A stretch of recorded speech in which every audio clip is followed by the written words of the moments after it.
Hello everyone, नमस्कार दोस्तों। हम लोग कंटिन्यू करते हैं अपनी डिस्कशन को और बात करेंगे इस लेक्चर के अंदर कि रेन फॉरेस्ट की इम्पोर्टेंस क्या होती है। अगेन देखो क्या है कि ये वाला जो टॉपिक है ना, ये आप बनावटी तौर पर वैसे तो एग्जाम में लिख सकते हो, लेकिन आपका ना टाइम वेस्ट बहुत होगा। आप रेन फॉरेस्ट की इंपॉर्टेंस कौन नहीं लिख सकता। 5th क्लास के बच्चे से भी पूछ लोगे, बेटा बताओ कि फॉरेस्ट पेड़ पौधे जहाँ पर एक जगह पर बहुत ज़्यादा, उससे क्या फ़ायदा होगा, वो भी कह देगा फ्रेश ऑक्सीजन मिलेगा, ग्रीनरी बहुत ज़्यादा रहेगी, ठंडक रहेगी उस एरिया के अंदर। लेकिन हमें ना प्रॉपर हेडिंग्स चाहिए होती हैं जहाँ पर हमारा टाइम वेस्ट ना हो। तो आजकल जो एग्ज़ाम जिन एग्ज़ाम्स में मेंस ओरिएंटेड आंसर राइटिंग पूछी जाती है, वहाँ पर क्या होता है कि वो क्वेश्चन इतने बेसिक पूछने लगे हैं क्योंकि वो जानते हैं कि इसके पीछे आंसर स्ट्रक्चरिंग के पीछे किसी ने होमवर्क करा ही नहीं होगा। तो ये जो इंपॉर्टेंस ऑफ रेन फॉरेस्ट है, मेंस ओरिएंटेड टॉपिक है बहुत बच्चों वाला। इसकी अंडरस्टैंडिंग में आपको 1% भी कमी नहीं आने वाली है, कोई दिक्कत नहीं आएगी। लेकिन ये सारी आपको जो हेडिंग्स हैं ना, पता होनी चाहिए। नंबर 1, रेन फॉरेस्ट की इंपॉर्टेंस। ये एक मेजर ऑक्सीजन प्रोड्यूसर्स है। रेन फॉरेस्ट पूरी पृथ्वी पर जितना ऑक्सीजन प्रोड्यूस होता है, उनमें से जो रेन फॉरेस्ट है, और उन रेन फॉरेस्ट में से भी जो ट्रॉपिकल रेन फॉरेस्ट हैं, 20% ऑक्सीजन सप्लाई देते हैं पूरी पृथ्वी को। दूसरा, कार्बन सिंक। कार्बन सिंक के बारे में हम एक बात कर रहे थे एक पर्टिकुलर जगह पर, ये सवाना की जो बात कर रहे थे कि जब आग लगेगी कार्बन एटमॉस्फेयर के अंदर जाएगा, अगले ही सीज़न के अंदर जैसे ही जो नई घास होगी रीग्रो होगी अगले सीज़न के अंदर, तो ये CO2 को रीअब्जॉर्ब कर लेगा। इसको हमने नाम दिया था कार्बन न्यूट्रल, कार्बन न्यूट्रेशन या फिर कार्बन सीक्वेस्ट्रेशन। अब देखो, जो रेन फॉरेस्ट है ना, वो क्लाइमेट चेंज जो है उसके लिए बेस्ट डिफेंस मैकेनिज्म का काम करते हैं। बिकॉज ह्यूमन एक्टिविटीज से उत्पन्न होने वाला ज़्यादातर कार्बन जो हवा में घूमता रहेगा, एटमॉस्फेयर का पार्ट बन जाएगा, उसको सीक्वेस्टर कर लेंगे। सीक्वेस्टर का मतलब आज मैं आपको प्रॉपर तरीके से बता देता हूँ। ये 3 टर्म से मिलकर बना होता है। कोई भी ऐसा प्रोसेस जिससे आप अर्थ के एटमॉस्फेयर में, ध्यान से सुनना, कोई भी ऐसा प्रोसेस जिससे आप अर्थ के एटमॉस्फेयर में पाए जाने वाले CO2 को 3 प्रक्रिया से होकर गुजार सको। नंबर 1, एक तो उस CO2 को कैप्चर करने की क्षमता रखो, कैप्चरिंग। नंबर 2, उस CO2 को रिमूव करने की क्षमता रखो। एंड नंबर 3, अगर कैप्चर रिमूव नहीं कर पा रहे हो, ठीक है, वैसे तो कैप्चर वर्ड से ही वो रिलेटेड है, लेकिन डेफिनेशन में यूज करा जाता है, क्या करूँ अब मैं, स्टोरेज। दबा दो उसको। Capturing, removing and storage of CO2 from the earth atmosphere. जब ये प्रक्रिया करी जाती है, ज़्यादातर तो ये प्लांट और वेजिटेशन की मदद से ही हो सकती है। इस चीज़ को हम लोग कहते हैं कि कार्बन को सोख लिया गया है, निचोड़ लिया गया है जलवायु से, एटमॉस्फेयर से, एयर से। इसको कहते हैं कार्बन सीक्वेस्ट्रेशन। ये सीक्वेस्टर लिखा हुआ है,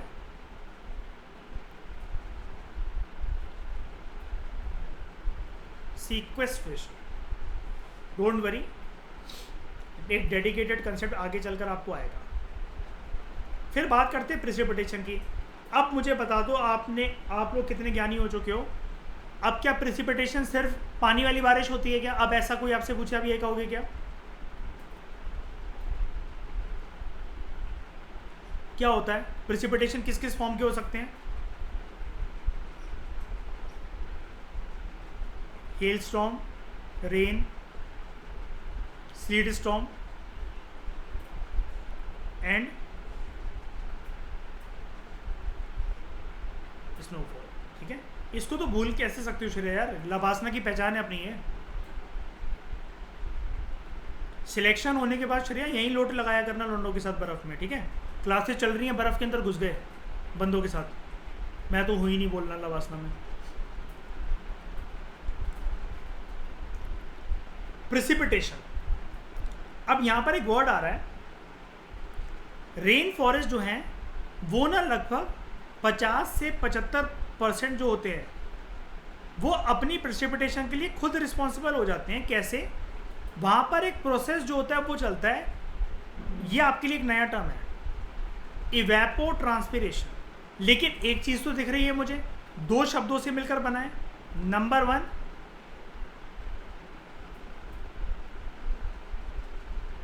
इवेपोरेशन, नंबर 2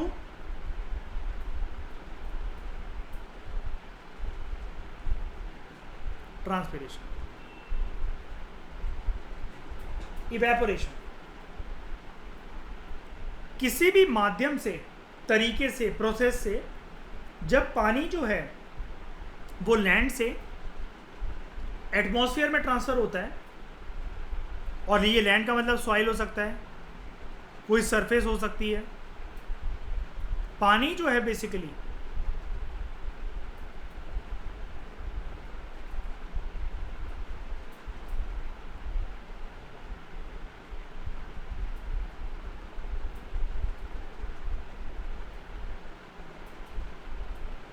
वो ऊपर जा रहा है भाप बन के। कहाँ जा रहा है? हवा में। एंड ये बादलों वाली बात मैंने करी थी अतिथि, श्रेया, प्रधन्या, याद होगा वो सब, है ना? ये है इवेपोरेशन।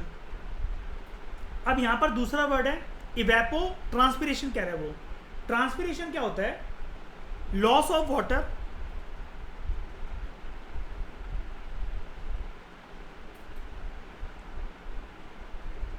बाय, सबसे पहले बाय को अभी मैं कंप्लीट करता हूँ, लेकिन मुझे ये बताओ ट्रांसपिरेशन जानवरों में, इंसानों में और पेड़ पौधों तीनों में होता है क्या? देखो एक बात बताता हूँ मैं, ट्रांसपिरेशन जो नाम है ना, एक्चुअली ये बेसिकली प्लांट के लिए यूज़ करा जाता है, ट्रीज के लिए यूज़ करा जाता है। वैसे तो कह दिया जाता है इसको, लेकिन ट्रांसपिरेशन ना एक यूनिक फॉर्म है। हम लोग भी पानी को लूज़ करते हैं, पसीना वगैरह आता है, लेकिन प्रॉपर बायोलॉजी में अगर आप जाओगे ना, ट्रांसपिरेशन की डेफिनेशन ये होती है acceleration of water vapour through, या फिर लॉस ऑफ वाटर, ठीक है, बाय प्लांट्स। अब अगर मैं एक वर्ड मेंशन कर दूंगा ना, अब आपको क्लियरिटी हो जाएगी। थ्रू, क्या आपने बोला श्रेया? क्या बात है साइंटिस्ट, ठीक है। स्टोमेटा, ठीक है। अब बताओ ये, अब आपसे कोई पूछे ट्रांसपिरेशन क्या तीनों के लिए है?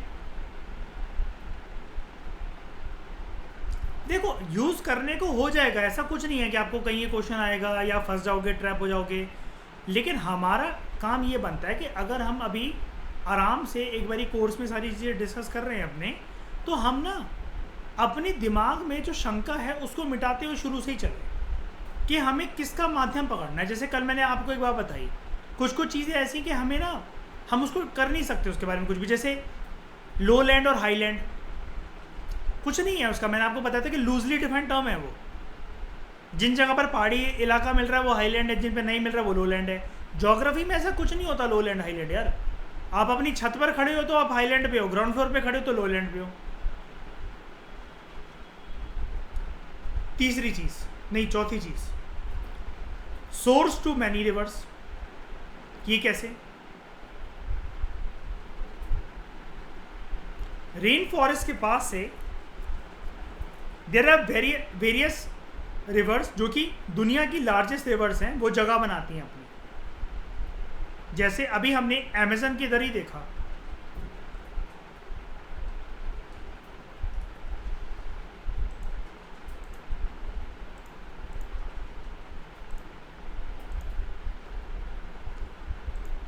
नदियाँ निकल रही ना, ये निकल रही हैं, तो they are source of largest river. Amazon कहाँ पर है ये रिवर?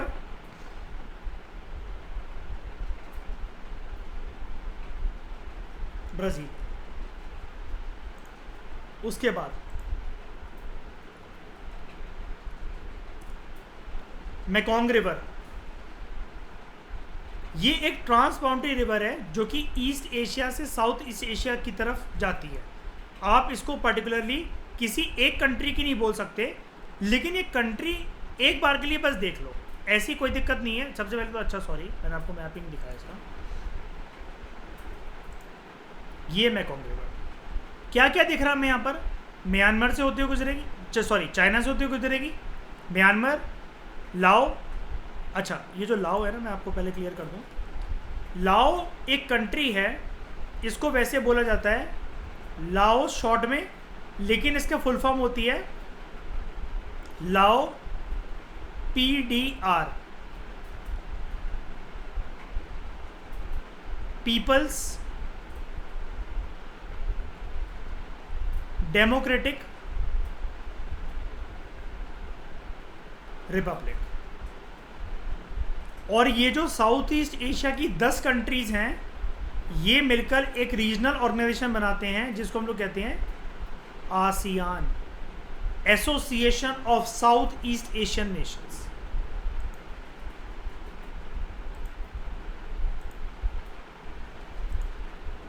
डोंट वरी, जो नॉलेज जहाँ काम आएगी मैं आपको बताता रहूँगा, ऐसा नहीं है कि एक ही बार ये रिपीट होगा। और ये कंटेम्प्रेरी वर्ल्ड पॉलिटिक्स में मयूर आप लोग करी चुके, पूरा डेडिकेटेड चैप्टर EU आसियान वाला है ना, तो ये वहीं से बता रहा था मैं। अच्छा, लेकिन फिलहाल अगर हम लोग बात करें मेकोंग रिवर कौन कौन सी कंट्रीज़ को चीर कर निकलती है, वियतनाम, लाओ PDR या लाओस कह लो, Thailand, China, Cambodia and Myanmar, जिसको बर्मा भी बोला जाता है। और बर्मा के अंदर एक पूर्व उनकी राष्ट्रपति थी, आप जानते होंगे इनके बारे में, ऑंग सैन सू कियाए, इनको नोबेल पुरस्कार से भी नवाजा गया था, ठीक है, जानते होंगे। और ये हाउस अरेस्ट पे रही थी काफ़ी टाइम तक।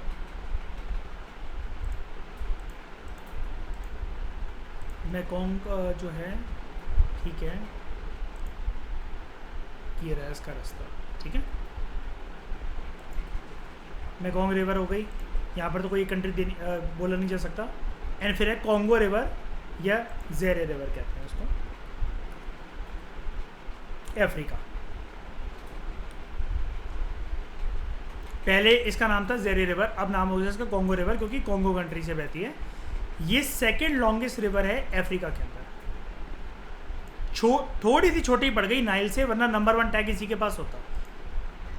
तो आपको ये पूछे लॉन्गेस्ट रिवर नाइल, लेकिन नाइल के सिर्फ अफ्रीका की लॉन्गेस्ट रिवर है, वर्ल्ड की लॉन्गेस्ट रिवर कौन सी है?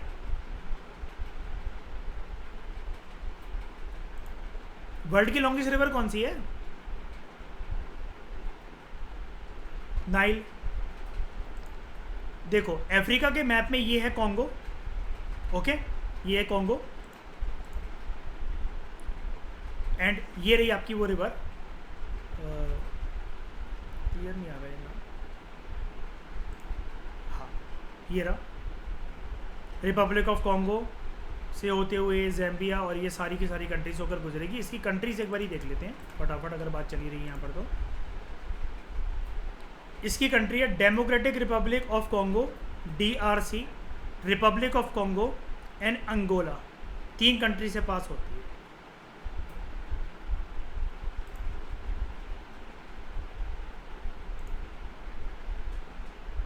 Republic of Congo, democratic republic of Congo and ये कंट्री यहाँ से, क्योंकि यहाँ से निकल रही थी ना ये, और ये इसका अंगोला, ओके, यहाँ से पास होती है। मैं आप लोगों को एक चीज़ बता देता हूँ, मैं बड़े दिन से बताना चाह रहा था, मैं भूल रहा हूँ बहुत टाइम से उसको। देखो आप लोग जब भी, जैसे क्या है कि मैंने आपको एक स्ट्रैटेजी तो दे ही दी है कि कुछ भी चीज़ आए ज्योग्राफी और एनवायरनमेंट इकोलॉजी से कनेक्टेड, तो हमें उसको सर्च करना है। मान लो कि मैप जो है वो देखना है, या आप एक बार के लिए अपनी सहूलियत के लिए मैप प्रैक्टिस करना चाहते हो, बनाना चाहते हो, और बहुत आपको ईजी तरीके से चाहिए। मैं आप लोगों को एक बात बता देता हूँ, अगर आपके रूम पर मैप की कोई बुक है या दीवारों पर मैप पेस्टेड है, आप बेवकूफ़ हो सबसे बड़े, आपसे बड़ा कोई बेवकूफ़ इस पृथ्वी पर हो ही नहीं सकता। आपका UPSC क्लियर हो जाए ना तो मुझे बता देना उसके बाद। मैप ऐसे याद नहीं होते हैं, मैप एक कंटेक्स्ट में याद करे जाते हैं। आप कितनी भी मेहनत कर लो, उसको रोज़ देखते रहना सोने से पहले, ऐसा कुछ नहीं होता। ये मैप वैप की ये सब नौटंकी होती है, कमरों की दीवारें ख़राब मत करो। वहाँ लगाने हैं तो क्यारा अडवाणी के पोस्टर्स लगाओ, ठीक है। आपको क्या करना है, आप जब भी कोई भी चीज़ सर्च करो ना, सबसे बढ़िया बेहतरीन और डिटेल्ड मैप, और बहुत अच्छे जो कलरफुल आपको देखेंगे और कंफ्यूज नहीं करेंगे। आपने कुछ भी चीज़ लिखी, जैसे मैंने मान लो आपने एशिया लिखी, आप इसके आगे एक चीज़ लिख दो वर्ल्ड एटलस, एंड आपको ये जो एक कलरफुल, जैसे ये जो वर्ल्ड एटलस की ओरिजिनल साइट है ना, ये वाले आप मैप्स देखोगे ना, आपकी अंडरस्टैंडिंग ज़्यादा अच्छी बनेगी। ये कलरफुल होते हैं, क्रिस्टल क्लियर डिफाइन होते हैं, एंड हौच पौच नहीं होते हैं वाले मैप। ये मैं अपने 5 साल के एक्सपीरियंस से आपको बता सकता हूँ। मैंने तो पूरा इंटरनेट खंगार मारा है एनसीईआरटीज़ के थ्रू साइमल्टेनियसली सर्च करते हुए। सबसे बेस्ट क्वालिटी के अगर आपको कोई मैप मिलेंगे ना तो वो वर्ल्ड एटलस के ही मिलेंगे in terms of Google search. अब जैसे यूरोप मैप है, मैं इसके आगे डाल दूँ वर्ल्ड एटलस, ये मैप बहुत बेहतरीन मिलेगा आपको। ये देखो, आपको आर्टिक सर्कल की लाइनें या कुछ भी, मतलब ये वो वाली चीज़, आपको बैठ के स्पेशली तो इसको याद नहीं करना, लेकिन अब जैसे मेडिटेरियन सी मुझे देखना है, अब मैं कहूँ अच्छा यार मेडिटेरियन सी यहाँ पर है और यहाँ से कौन कौन सी स्टेट पास होती है, तो मैं कहूँ अच्छा जिब्राल्टर यहाँ पर है जो कि यूके की टेरिटरी है, फिर इसके आसपास की सारी कंट्री। अब मैं किताब लेकर तो बगल में बैठे ही हूँ मान लो ऐसे अपनी, और साइमल्टेनियसली मैंने अपने फ़ोन में, टैबलेट में या लैपटॉप में ये वाला मैप खोल लिया। अब मेरे को दिख रहा है कि अच्छा ये मेडिटेरियन सी कौन कौन सी कॉन्टिनेंट को तो टच करती है, वो तो समझ में आ गया, यूरोप है, एशिया, अफ्रीका है, लेकिन कंट्रीज़ देखनी है मुझे तो अच्छा स्पेन है, फ्रांस है, इटली है, नीचे ट्यूनीशिया है, लिबिया है, इजिप्ट है, इधर टर्की है, ठीक है। और ये यहाँ से जो पास होता है इधर कोई स्टेट होती होगी जो ब्लैक सी तक कनेक्ट करती होगी, जब इसको इस तरफ जाना है तो ये स्टेट ऑफ जिब्राल्टर है, ठीक है। तो ये आपको आराम से पता लग जाएगा। तो मतलब मैं जो अपने लिए जो पर्सनली करता हूँ ना प्रेफर, वो यही करता हूँ। याद रखना वर्ल्ड एटलस सबसे बेस्ट क्वालिटी के, मतलब आपको ऑनलाइन मैप्स मिलेंगे बहुत वेल डिफाइंड है, तंग नहीं करेंगे, हौच पौच कुछ भी नहीं। अब ऐसे ही की तरह नहीं अब यहाँ खो गया मैं, कुछ समझ में ही नहीं आ रहा क्या देखूँ क्या ना देखूँ, सब मैप बाकी बकवास है। ये वाले अच्छे होते हैं, बहुत अच्छी क्वालिटी के। उसके बाद climate,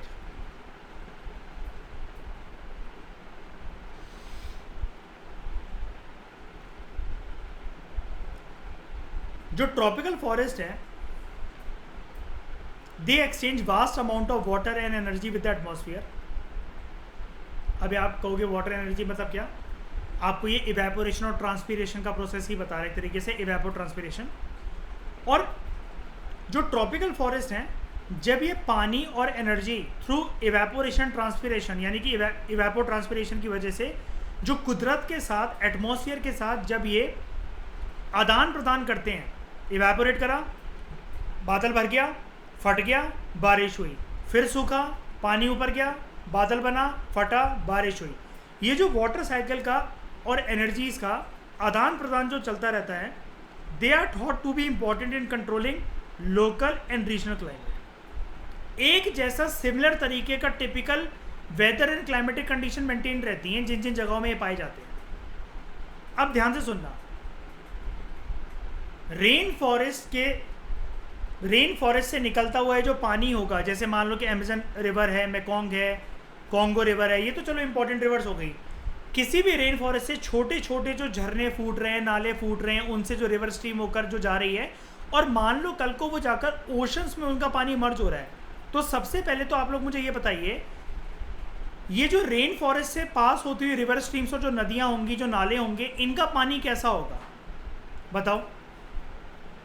as compare to ocean, क्या मैं ये कह सकता हूँ लेस सॉल्टी होगा या फ्रेश होगा? जल्दी बताओ। ज़्यादातर तो फ्रेश ही होगा, क्योंकि आपने बियर ग्रिल्स को देखा होगा मैन वर्सेस वाइल्ड में, वो पानी पी लेता है, जैसे वो ना एक डाल खींचता है और वो बॉटल भर लेता है अपनी, के देखो इन्होंने पानी स्टोर कर रखा होता है, और वो डाल को या बेल कह लो, आप समझ गए होगे, जो पत्तों की लटें होती हैं, उसको खींचकर वो पूरी की पूरी अपनी पानी की बॉटल भर लेता है रेन फॉरेस्ट में, है ना। और वो कहता है कि फिर वो कुदरत की तारीफ करता है, कहता है बिल्कुल ऐसा संतुष्टि मिल गई मेरी आत्मा को। तो वो फ्रेश वाटर से तो संतुष्टि ले सकता है इंसान। और ये कैसे पॉसिबल हुआ? क्योंकि वहाँ पर जो बारिश हो रही है वो एसिड रेन नहीं है, और बारिश का पानी हमेशा कैसा होता है, पीने लायक होता है कि नहीं होता है? मतलब हालांकि आजकल की बारिश तो चेंज हो गई है, लेकिन जनरली अगर हम लोग बात करें कि दुनिया में क्लाइमेटिक चेंज के फैक्टर को हटा दो, बारिश का पानी पीने लायक होता है कि नहीं होता है? बिल्कुल होता है। पहले के ज़माने में लोग उसको स्टोर करते थे और पीते थे। और रेन फॉरेस्ट के अंदर जो बारिश होगी ना, वो ऊपर से एसिडिक कंपोनेंट को सारा का सारा मिटा देगी। जनरली जो पेड़ों की पत्तियां या डाले और जो एक एक बूंद जो इकट्ठी कर लेंगे, वो आपको फ्रेश वाटर ही देगा। तो water release into the ocean by the rain forest river, oceans के अंदर जो ओशन करंट्स होते हैं, ये उनकी मूवमेंट को इन्फ्लुएंस करता है। अब आपको भी पता है ओशन करंट ना दोस्तों दो प्रकार के होते हैं, एक ये जिसको हम लोग रेड सिंबल से डिनोट करते हैं, जिसको हम लोग बोलते हैं वार्म करंट, एक जिनको हम ब्लू सिंबल से डिनोट करते हैं, इसको बोलते हैं कोल्ड करंट। मुझे एक बात बताना, मैं यहाँ पर एक चीज़ कर रहा हूँ, मैं ये वार्म करंट लेकर आया, ये कोल्ड करंट लेकर आया,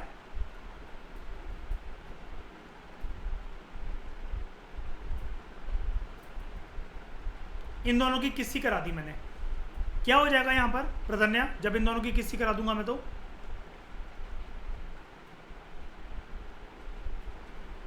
नॉर्मल मतलब नहीं, न्यूट्रल नहीं, एक इफेक्ट होता है यहाँ पर।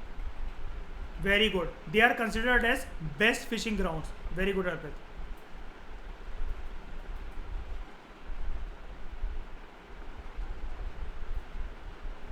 श्रेयस को डाल लेना अपने नोट्स के अंदर ऐसी प्रदर्शन है आप भी के कोल्ड करंट्स और वार्म करंट्स जहाँ मिलते हैं ना, जहाँ उनकी किस्सी होती है, they are considered as best fishing grounds. And मुझे क्या बताओ, गर्म चीज़ और ठंडी चीज़ जब आपस में टकराएगी, एक गरम तवा है, पानी के नीचे आपने उसको रख दिया, श्रेया क्या होगा? नलके के नीचे जब गरम तवे को रख दोगे, क्या छूटेगा तवे में से? स्टीम भाप, है ना। अब जब ये करंट जो ये टकरा रहे हैं, क्या मैं ऐसा बोल सकता हूँ समुद्री जगह पर फॉगी कंडीशंस बनेंगी? यहाँ फॉगी कंडीशंस बनती है। एंड जिन जगह पर वार्म करंट्स और कोल्ड करंट्स मिलते हैं और जहाँ फॉगी कंडीशंस बने और मछुआरे अपनी बोट को लेकर या ट्रॉलर्स को लेकर मछलियाँ पकड़ने गए हैं, रात को वो भटक जाएं, तो इस जगह पर नेसेसरी कोस्टल किनारे के आसपास क्या मिलेगा बताओ? बोट की दिशा रात को भटके ना, उसके लिए कैसा स्ट्रक्चर मिलता है?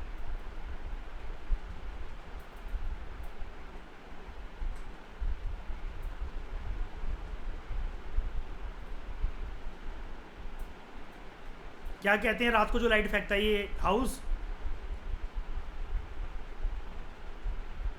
Light house. ओके, अभी छोटी छोटी चीज़ें श्रेया जानते जाओ, एक के बाद एक करके।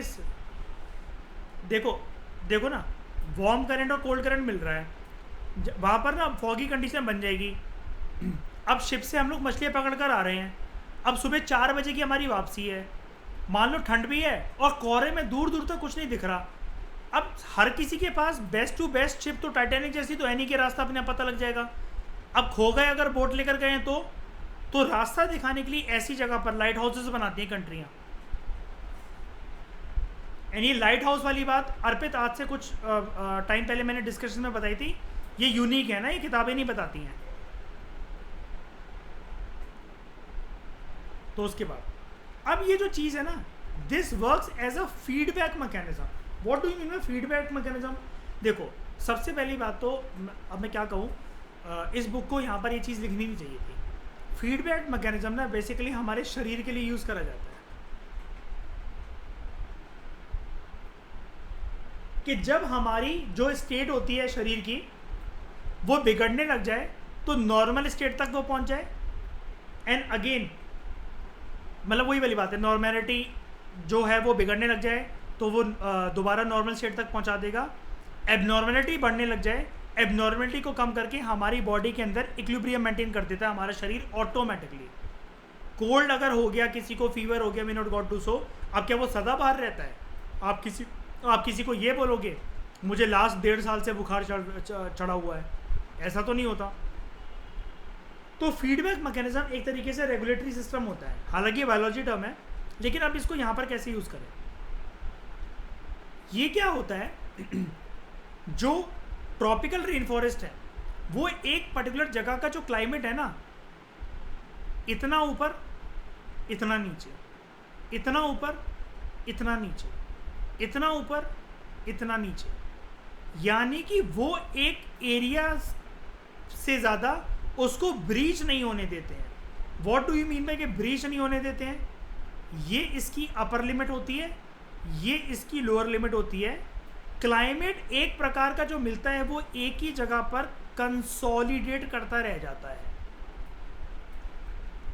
हार्श कंडीशन या जो भी कंडीशन एकदम से तख्ता पलट नहीं मारेंगी कि एकदम से मौसम बदल गया, पिछले साल की अपेक्षा में इस साल बारिश बहुत ज़्यादा होने लग गई, गर्मियाँ बहुत बढ़ गई, सर्दियाँ बहुत बढ़ गई, ऐसा नहीं होता यहाँ पर। इससे होता क्या है, अब देखो यहाँ पर अगला वर्ड, जो रीजनल क्लाइमेट रहता है वो सस्टेन्ड रहता है। अब समझ में आया यहाँ पर फीडबैक मैकेनिज्म का मतलब क्या है, यहाँ पर किस कंटेक्स्ट में यूज़ करा जा रहा है ये बताओ? मैंने भी जब इसको पहली बार पढ़ा था तो मैं कंफ्यूज हो गया था, क्योंकि फीडबैक मैकेनिज्म बायोलॉजी का टर्म होता है, ये पता था मुझे, लेकिन मैंने कहा पता नहीं यहाँ क्यों यूज़ कर रहे हैं। फिर जब यारी ऐसे रहता है जैसे मतलब मान लो मैंने भी आपको बताया ना, दो ही चीज़ों का आदान प्रदान है। प्लांट्स करेंगे इवेपोरेशन ट्रांसपिरेशन, बादल देंगे पानी रेन, ये यहाँ पर, ये यहाँ पर, ये यहाँ पर, ये यहाँ पर, ये साइकिल कॉन्टिन्यूसली मेंटेन रहेगी, तो एक ही प्रकार का टेम्परेचर तो रहेगा मेंटेन। फिर ये चीज़ है, मतलब कहने का मतलब है मैं आपको डिफाइन कर देता हूँ, अभी देखो एक ही लाइन में समझ में आ जाएगा। सर्दियाँ एक लिमिट से ज़्यादा श्रेया सर्दी नहीं होती सर्दियों में, और गर्मियों में एक लिमिट से ज़्यादा गर्मी नहीं होती। बारिशों में एक लिमिट से ज़्यादा सेंटीमीटर से ज़्यादा रेनफॉल नहीं होती, और उससे कम भी नहीं होती है सूखे, मतलब जब दुनिया के लिए जब ड्राई सीजन चल रहा है वहाँ पर। लेकिन अब ये चीज़ें बिगड़ने लग गई है, और इसके पीछे अब जो फैक्टर रिस्पॉन्सिबल है वो है क्लाइमेट के नीचे एक वर्ड, क्लाइमेट चेंज। अब समझ में आया श्रेया? सारे डाउट क्लियर? बायोडाइवर्सिटी कौन सा पॉइंट हो जाएगा अपना? 4, 5, 6। ट्रॉपिकल रेन फॉरेस्ट जो है लगभग यहाँ पे 30 मिलियन स्पीशीज मिलती है प्लांट्स और एनिमल्स की। एंड क्या हमने सारी की सारी फाइंड कर ली हैं? सारी की सारी फाइंड कर ली हैं? खोज होती रहती है। आप ना हर थर्सडे या हर फ्राइडे को, हालांकि ये बेवकूफ़ी तो करता नहीं मैं, ना किसी से करवाता हूँ, द हिंदू का 7th या 8th नंबर का पेज पढ़ना। आपको वेस्टर्न घाट ईस्टर्न घाट पे कौन सी स्पीशी मिली कौन सी नहीं मिली ये आते ही रहते हैं आर्टिकल इसके बारे में। एंड लॉन्डेला पाड़े बना रहे हैं नोट्स कॉम्प्रिहेंसिव A4 शीट पर, ये सांप मिला, ये बिच्छू मिला, ये केकड़ा मिला, सब बकवास। अब क्या है, यहाँ पर जो ट्रॉपिकल रेन फॉरेस्ट के अंदर, ध्यान से सुनना, ट्रॉपिक्स में हॉट एंड ह्यूमिड कंडीशंस में प्लांट और एनिमल की स्पीशीज पनपती भी बहुत ज़्यादा है, सर्वाइव भी बहुत ज़्यादा करती है, और डाइवर्सिटी भी बहुत ज़्यादा होती है। तो लगभग जो ट्रॉपिकल रेन फॉरेस्ट होते हैं यहाँ पर पूरी पृथ्वी का लगभग हाफ वाइल्ड लाइफ और प्लांट स्पीशीज हमें देखने को मिलती हैं। हाफ तो wild life and 2/3 plant species, इतनी ज़्यादा डाइवर्सिटी है। फिर कमर्शियल एग्रीकल्चर, यहाँ पर कुछ कुछ कमर्शियल क्रॉप्स की कल्टीवेशन होती है, लाइक कॉफ़ी, कोकोआ, जिससे आपका कोकोआ पाउडर, चॉकलेट वगैरह ये सब बनता है, पाम, रबड़। अब इसके लिए बारिश बहुत अच्छी चाहिए होती है इन सारे प्लांट्स के लिए। तो आपको यहाँ पर ज्योग्राफी की एक चीज़ देखने को मिल गई। आप इसको ज्योग्राफी में फर्दर चल के जब हम सिलेबस कंप्लीट करेंगे ज्योग्राफी का, तब हम देखेंगे। आज हमें कुछ ऐसे क्रॉप्स देखने को मिल गए जिनके लिए बारिश जो है, कोई हमसे पूछे कितनी चाहिए होती है कॉफ़ी, कोकोआ, पाम और रबर के लिए, तो उसके लिए चाहिए होती है हमें 100 to 200 centimetre of rainfall. And ये कहाँ पर मिल सकते हैं हमें ये इस प्रकार की क्रॉप्स की खेती? एक हमें पता लग गया ट्रॉपिक्स में, दूसरी चीज़ हमें पता लग गई 100 से 200 सेंटीमीटर की रेनफॉल, तीसरी चीज़ हमें पता लग गई रेनफॉल होनी ही चाहिए और वो भी अधिक मात्रा के अंदर। ये हिंट है सारी की सारी, अतिथि समझ रहे हो? ये सारी हिंट हैं जो कि हम इससे डिराइव कर रहे हैं कि हम हेल्प मतलब ले सकते हैं। जैसे जब भी हम मयूर कॉटन के बारे में पढ़ते हैं तो अपने आप ही बात कर लेते हैं ना डेक्कन प्लेट्यू की, महाराष्ट्र की ब्लैक सॉइल की, और सूखी कंडीशन चाहिए उनकी, ज़्यादा पानी नहीं। ऐसे ही है ट्रॉपिक्स के अंदर मिलेगा 100 to 200 सेंटीमीटर की रेनफॉल अधिक मात्रा के अंदर, गीलापन होना चाहिए, ठीक है। एंड यहाँ पर बेस्ट खेती हो सकेगी कॉफ़ी, कोकोआ, पाम और रबड़ की। उसके बाद indigenous community. What do you mean by the term indigenous?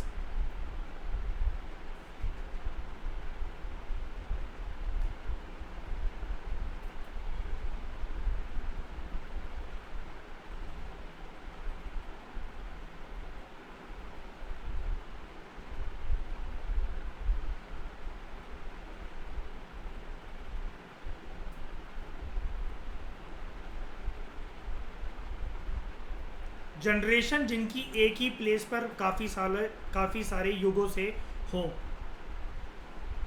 वो उधर के मूल निवासी से भी ज़्यादा मूल निवासी हो, है ना? तो many indigenous people have been living in harmony with the rain forest for thousands of years. अब आ गए ना, हज़ारों सालों की बात, सोच रहे हो कितनी जनरेशन होंगी? तो ये जो मैंने लाइन लिखी, क्या ये इस चीज़ को एक्सप्लेन कर रही है ये चीज़ श्रेया? अब वो उसके ऊपर डिपेंड रहते हैं, फूड, शेल्टर, मेडिसिन और अपने सबसिस्टेंस एग्रीकल्चर के लिए। हमने यहाँ पर बर्निंग की भी बात करी थी, तो स्लैश एंड बर्न एग्रीकल्चर करके कुछ कुछ कमिटीज़ जो हैं वो कर देती हैं। इसमें क्या होता है, आई थिंक ये सारी बातें तो आप ये सारे लोग, आप लोग ये वाली बातें तो जानते होंगे। एक आपके पास पैच ऑफ लैंड है, 4 बना लेते हैं अपने एक्सप्लेनेशन के लिए, 1 2 3 4। इसको यूज़ करा, 5 से 8 साल जला के छोड़ दिया। सेकंड पे मूव करे, 5 से 8 साल जला के छोड़ दिया। थर्ड पे मूव करे, 5 से 8 साल, तब तक क्या है, जो फर्स्ट वाला है वो रिजुविनेट होने लगा है, स्टार्टिंग हो गई है उसकी, आग लगा के इसको छोड़ दिया। फोर्थ वाले पे आए, 5 से 8 साल रहे, तब तक सेकंड वाला रिजुविनेट होने लगा है, एंड ये जो फर्स्ट वाला था ये कंप्लीट तरीके से रिजुविनेट हो चुका है। फिर इसको आग लगा के चले गए, अगेन फर्स्ट पे लौटे, एंड ये प्रक्रिया चलती रहती है। इसको कहते हैं स्लैश एंड बर्न एग्रीकल्चर, और किसी किसी जगह पर इसका नाम क्या होता है, झूम कल्टीवेशन।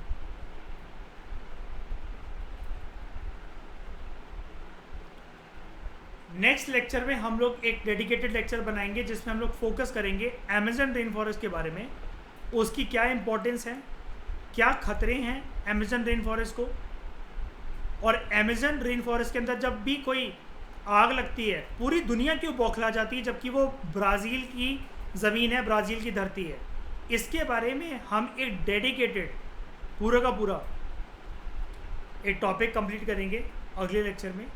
इस डिस्कशन में दोस्तों फिलहाल इतना ही। Thank you very much for discussion.